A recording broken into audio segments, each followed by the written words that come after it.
તો આ તરફ અપડેટ મળી રહ્યા છે।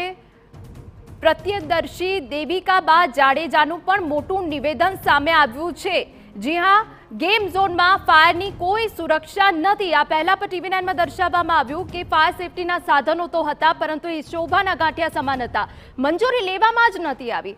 ફાયર એલાર્મની પણ કોઈ સુવિધા નથી। દેવિકાબા જાડેજાએ જ ફાયરને ફોન કર્યો હતો અને તે બાદ ફાયરની ટીમ આવી હતી। 20 મિનિટ પછી ફાયર વિભાગ પહોંચ્યો હતો, પરંતુ તે બાદ તો આગે વિકરાળ સ્વરૂપ ધારણ કરી લીધું હતું। હજુ 5 લોકો લાપતા છે। આ મોટું નિવેદન સામે આવ્યું છે કે હજુ પણ 5 લોકો લાપતા છે।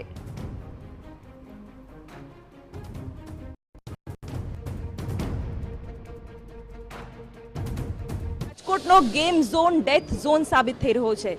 ટીઆરપી ગેમ ઝોનમાં બનેલી ઘટના કે જેના કારણે આખું ગુજરાત હલી ગયું છે અને એક જ સવાલ તંત્રને અને સરકારને પૂછી રહ્યું છે કે અસરગ્રસ્તોને ન્યાય ક્યારે?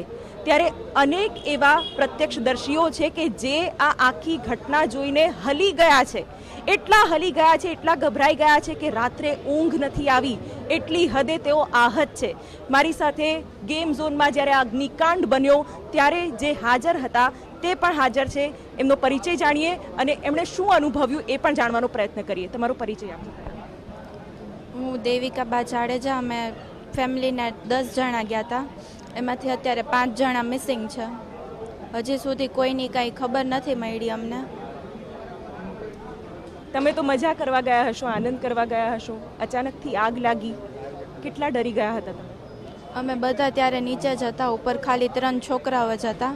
એટલે પછી મારા પપ્પા ને મામા બધા છોકરાઓને લેવા માટે ઉપર ગયા। એટલી વારમાં 2 વાર બ્લાસ્ટ થઈ ગયું, તો એ કોઈ બહાર ન નીકળી શક્યા। અમે બધા નીચે જ હતા।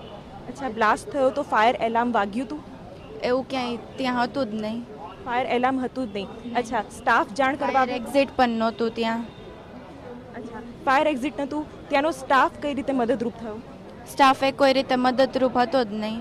બધાય પોતાની રીતે ત્યાંથી ઠેકડા મારી મારીને નીકળતા હતા।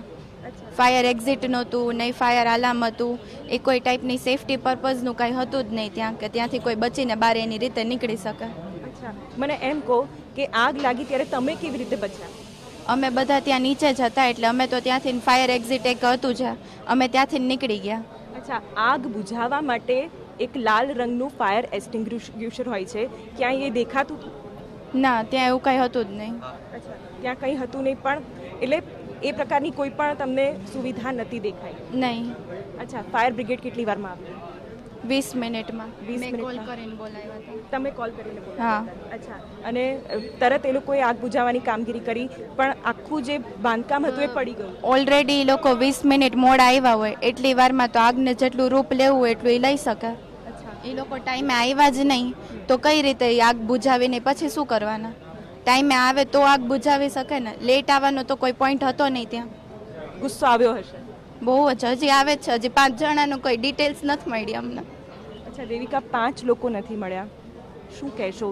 સરકારને કંઈક રજૂઆત? અમારી પાસે અત્યારે કહેવા માટે કાંઈ છે જ નહીં। 5 જણામાંથી કોઈની કાંઈ ઇન્ફોર્મેશન નથી મળતી અમને। 5 લોકોની કોઈ જ જાણકારી નથી અને 5 લોકો ક્યાં છે? સ્વજન પૂછી રહ્યા છે સરકારને, તંત્રને, જલ્દી કાર્યવાહી થાય, ન્યાયિક કાર્યવાહી થાય, કારણ કે અસરગ્રસ્તો પૂછી રહ્યા છે કે આ ઘટનામાં અમે તો ક્યાંય જવાબદાર ન હતા। એ બેદરકાર તંત્રના કારણે, નિયમોના અભાવના કારણે આ આખી ઘટના બની છે। ત્યારે શું કરી રહ્યા છે સરકારના એ અધિકારીઓ? ખાલી એક્શનના દેખાડા થઈ રહ્યા છે, મીટિંગો થઈ રહી છે, અને શા માટે પૂરી જાણકારી જનતા સુધી નથી પહોંચી રહી એ પણ એક મોટો સવાલ થઈ રહ્યો છે। આ પ્રત્યક્ષદર્શીઓ છે, આ એ લોકો છે કે જેઓએ આ ઘટનાને આબેહૂબ જોઈ છે, જાણે મોતનો સાક્ષાત્કાર કર્યો હોય એ રીતની આ ઘટના બની હતી। આગ લાગી, બ્લાસ્ટના અવાજ સંભળાય છે, આ ધડાકાના અવાજ સંભળાય છે, પરંતુ ફાયર એલાર્મ નથી વાગતું, ફાયર એક્સટિંગ્યુશન પર નથી ચાલી રહ્યા, સલામતીના કોઈ નિયમો પાળવામાં નથી આવ્યા ટીઆરપી ગેમ ઝોનમાં। ત્યારે તંત્ર શું કરી રહ્યું છે, સરકાર શું કરી રહી છે, એ સવાલ તો થશે જ। કેમેરામેન ઇમરાન શેખ સાથે શિવાની પુરોહિત, TV9 રાજકોટ।